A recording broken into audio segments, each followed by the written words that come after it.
గుర్తుపెట్టుకోండి, ప్రతి దానికి ఒక హద్దు ఉంది. ప్రతి దానికి భూమి మీద హద్దు ఉంది.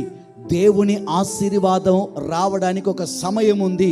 ఆ సమయం నీ జీవితంలో ప్రవేశించిందా, నీ జీవితంలో పడిన బాధలన్నీ మర్చిపోయేంత దీవెన దేవుడు ఇవ్వబోతున్నాడు. ఆమేన్.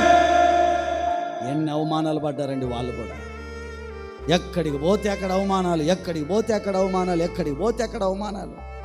ఏం అబ్రాము, దేవుడు పిలిచాడని వచ్చావు, ఏమి లాభం, కొడుకు లేడు నీకు. ఏం అబ్రాము, దేవుడు పిలిచాడని వచ్చావు, ఏమి లాభం, ఆస్తిని అనుభవించడానికి వారసుడు లేడు. ఏం అబ్రాము, దేవుడని వచ్చావు, దేవుడు ఏం చేశాడు నీకు? ఎక్కడికి పోయినా అవమానాలు అవమానాలు అవమానాలు.